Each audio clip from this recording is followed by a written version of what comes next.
Guys நீங்கள் என்ன episode பார்க்க போகிறோம்னா சோல் லேண்ட் 2ஓட எபிசோட் 73 தான் பார்க்க போகிறோம். வாங்க எப்படி இருக்குன்னு பார்க்கலாம். நல்லா ரெகுலராக வீடியோ போட முடியல, இதுக்கப்புறம் முடிஞ்ச அளவுக்கு நான் ரெகுலராக வீடியோ போட ட்ரை பண்ணுறேன் கைஸ். அண்ட் சாகாவரம் சோல் பேட் இது ரெண்டுமே அதிகபட்சம் கேட்டிருக்கீங்க. முடிஞ்ச அளவுக்கு நான் அதையும் தொடர்ந்து கண்டினியூ பண்ண ட்ரை பண்ணுறேன் கைஸ். சரி வளவலன்னு பேசாமல் இன்றைக்கான எபிசோடுக்குள்ளே போகலாம் வாங்க guys. இந்த எபிசோட ஒரு ஸ்டார்டிங் சீன்லேயே அங்கே ஒரு பெரிய போரே நடந்துட்டு இருக்க மாதிரி தான் காமிச்சிட்டு இருக்காங்க. அங்கே நம்ம ஹீரோவும் தன்னோட பவர்ஸ் எல்லாத்தையும் கேதர் பண்ணி அங்கே நடந்துட்டு இருக்க போர் எல்லாத்தையும் ஆப்போசிட் இருக்கவங்களாம் அடிச்சு நொறுக்கிட்டு இருக்கு. நம்ம ஹீரோ டீமுக்கு ஆப்போசிட்டில் இருக்கவங்க ஒருத்தர் ரொம்ப பவர்ஃபுல்லான சோல் கிங் பவர்ஸ் லெவலில் இருக்கார். அவரும் தன்னோட பவர் சோல்ஸ் எல்லாத்தையும் ரிலீஸ் பண்ணி அல்ட்ரா லெவலில் அவரோட பவர்ஸை ரிலீஸ் பண்ணுறாரு. அது எல்லாத்தையும் நம்ம ஹீரோலேருந்து உவாங்லேருந்து எல்லாருமே பார்த்துட்டு இருக்காங்க. பட் இருந்தாலும் நம்ம ஹீரோவால் அதிகபட்சம் சமாளிக்க முடியல. அவரோட சோல் வெப்பன்லாம் ஏன்னா அந்தளவுக்கு பவர்ஃபுல்லாக இருக்குது. நம்ம ஹீரோவும் வாங்க விட்டு கொடுக்காம கண்டினியூஸாக தான் ஃபைட் பண்ணிட்டு இருக்காங்க. அவங்களோட டிஃபென்ஸை ஃபுல்லாத்தையும் கண்ட்ரோல் பண்ணி தான் இது பண்ணிட்டு இருக்காங்க. பட் இருந்தாலும் அவனோட ஆப்போசிட் இருக்கிறோட தன்னோட ஃபுல் பவர்ஸை ரிலீஸ் பண்ணி தன்னோட பீஸ்ட் ஃபார்முக்கு எடுக்கிறான். அவனு தன்னோட சோல் பீஸ்ட் ஃபார்மான கரடி ஃபார்மேஷன் யூஸ் பண்ணி அது ஃபுல்லமாக அவனுக்கு ஒரு கரடியாகவே மாறிடுறான். அது மூலமாக அவனோட பவர்ஸ் இருந்ததை விட அதிகப்படியான இதுவாக இருக்குது. எல்லாத்தையும் பார்த்துட்டு ஜோல் ஜெயின்ட் அப்படின்னு சொல்லிட்டு எல்லாருமே அங்கே இருக்கவங்களாம் ஷாக் ஆகுறாங்க. இதுக்கு மேலே இப்படியே விட்டால் ரொம்ப பிரச்சனை ஆகிடுன்னு சொல்லிட்டு நம்ம ஹீரோவும் வாங்கும் தன்னோட ஸ்கில்ஸை பயன்படுத்த ஆரம்பிச்சு ரெண்டு பேரோட கம்பைன் ஸ்கில் மூலமாக இன்னும் பவர்ஃபுல்லான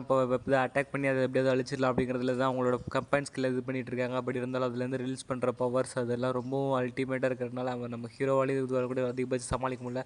பட் இருந்தாலும் நம்ம ஹீரோவும் வாங்கும் சேர்ந்து யூஸ் பண்ணுற அந்த கம்பைன் ஸ்கில்லோட பவர்ஸ் இன்னும் முன்னே விட அதிகமாக இருக்கிறனால இப்போ நம்ம ஹீரோக்கிட்ட ஒரு சோல் போன் இருக்குது. அது எல்லாத்தோட பவர்ஸையும் ஆக்டிவேட் பண்ணனால நம்ம ஹீரோ உவாங்கோட பவர்ஸ் தான் ரொம்ப அல்டிமேட் இருந்தனால அங்கே ஆப்போசிட்டில் இருந்தவனுக்கெல்லாம் சுத்தமாக சமாளிக்கவே முடியாமல் அந்த இடத்துல ஒரு பெரிய பிளாஸ்டே ஆகுது. அங்கே அந்த ஜெயின் ஃபார்ம் எடுத்தவனும் ஆட்டோமேட்டிக்காக அந்த இடத்துல அழிஞ்சு போயிடுறான். அது அழிஞ்சதுனால இந்த போரில் வந்து நம்ம ஹீரோ டீமர்ஸ் எதுவும் ஜெயிச்சிடறான் அப்படின்னு சொல்லி எல்லாருமே அங்கே இருக்கவங்க மற்றவங்க எல்லாத்தையும் போய் கொண்டுடுங்க அப்படின்னு சொல்லிட்டு அங்கே இருக்கவங்க எல்லாத்தையும் போய் அட்டாக் பண்ணுறதுக்காக போயிட்டு இருக்காங்க. அழிச்சதை பார்த்த மற்றவங்க நாங்கள் எல்லாருமே சரண்டர் ஆகிடும்னு சொல்லி எல்லாருமே சரண்டர் ஆக ஆரம்பிச்சிடறாங்க. வெளியே நம்ம சாதிச்சிட்டோம் அப்படின்னு சொல்லிட்டு நம்ம யுவாவும் வாங்க கை தட்டிக்கிறாங்க. அதே நேரத்தில் என்ன ஆகுதுன்னு பார்த்தீங்கன்னா அங்கே இருந்தவங்களும் வந்துடுறாங்க.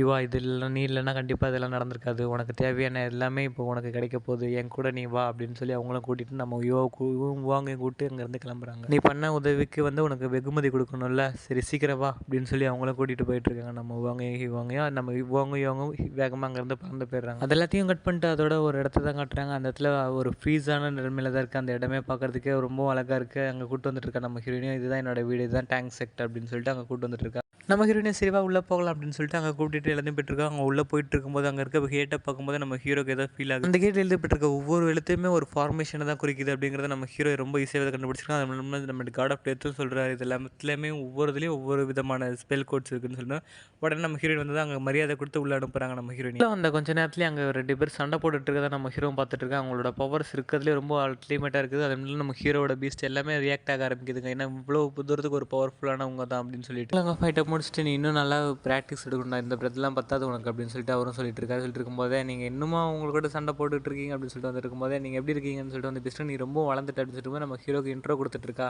இதுதான் என்னோட சித்தப்பா அப்படின்னு சொல்லி இன்ட்ரோ கொடுத்துட்ருக்கா. நம்ம ஹீரோயின் பவர்ஃபுல்லானவர் தெரியுமா அப்படின்னு சொல்லிட்டு நம்ம ஹீரோயின் சொல்லிட்டு இருக்கா. அவர் நம்ம ஹீரோ வந்து செலுத்திட்டு யார் இந்த பையன் அப்படின்னு சொல்லி கேட்டிருக்காரு. என்னதே உன்னோட ஃப்ரெண்டா, இந்த இவனை பார்க்கறதுக்கு ஒன்றும் அந்த லெவலுக்கு பவர்ஃபுல்லாக இருக்க மாதிரி தெரியலையே அப்படின்னு சொல்லிட்டு நம்ம ஹீரோட சித்தப்பா சுற்றி வந்துட்டுருக்காரு. அவங்கள வர சொல்லியிருக்காங்கன்னு சொல்லி ஒரு ஆள் வந்து கூப்பிட்டுமே உடனே நம்ம ஹீரோவை கூப்பிட்டு ஓடிடுறாங்க இருந்து. சரி இவன் யார் என்னங்கிறத ஃபஸ்ட்டு விசாரிக்க ஆரம்பிங்க அப்படின்னு சொல்லிட்டு அங்கே இருக்கவங்களுக்கு உத்தரவு கொடுக்குறாங்க. அதே நேரத்தில் அங்கே ஒரு பெரிய பீஸ்டியலாக்காக இருக்க மாதிரி தான் காமிச்சிட்டு இருக்காங்க. அதே நேரத்தில் நம்ம ஹீரோயினும் நடந்து போயிட்டு இருக்காங்க. நீ அதெல்லாம் எதுவும் பெருசாக கண்டுக்காத, அவங்க அப்படி தான் அப்படின்னு சொல்லிட்டு ஹீரோயினு சொல்லிட்டு இருக்கா. அது ஒன்றும் இல்லை, அவங்க எப்படி இவ்வளோ பவர்ஃபுல்லாக இருக்காங்க, இவங்க இதில் நீ தான் இருக்கே அப்படின்னு சொல்லிட்டு இருக்கும்போது ஆனால் நம்ம ஹீரோயினி அங்கே ஒரு இடத்துக்கு கூட்டு வந்ததும் அங்கே இருக்கவங்க ஒரு ஸ்டாச்சுக்கு மரியாதை செலுத்துகிறாங்க. விதமான போரில் இறந்தவங்க அது மட்டும் இல்லாமல் நிறைய பேரோட ஸ்டாச்சுஸ் அங்கே இருக்குது. அவங்க எல்லாத்துக்கும் மரியாதை செலுத்திட்டு சரி நீ என் கூட வா, உனக்கு தேவையான இடத்த நான் காட்டுறேன் அப்படின்னு சொல்லிட்டு நம்ம ஹீரோயினி ஒரு ஐஸான ஒரு ஃப்ரீஸ் ஆகப்பட்ட ஒரு இடத்த தான் கூப்பிட்டு போகிறோம். அங்கே கை வச்சு அந்த இடமே ஃப்ரீஸ் ஆகுது. ஹீரோயினா இவ்வளோ தூரத்துக்கு ஃப்ரீஸ் இருக்குது அப்படின்னு சொல்லிட்டு இருக்கும்போது இது உனக்கு தேவையானதான், இது மூலமாக உன்னால் இன்னும் பவர்ஃபுல்லாக மாற முடியும் அப்படின்னு சொல்லிட்டு நம்ம ஹீரோட பீஸ்ட் எல்லாம் சொல்லிட்டு நம்ம ஹீரோ உடனே அதில் உட்காந்து கல்டிவேட் பண்ண ஆரம்பிக்கிறோம். அவனோட பவர்ஸ் எல்லாமே இருந்து முன்னே இருக்கிறத விட ரொம்ப அதிகமாக மாற ஆரம்பிக்குது. அது மட்டும் இல்லாமல் அந்த ஐஸ் குயின்னு வெளியில் வர்றாங்க. ஏன்னா அவங்களோட பவர்ஸ் நம்ம ஹீரோவோட பவர்ஸ் கம்மியாக இருக்கிறனால தான் அவங்க ஒரு பால் மேலே இறக்கப்பட்டிருப்பாங்க.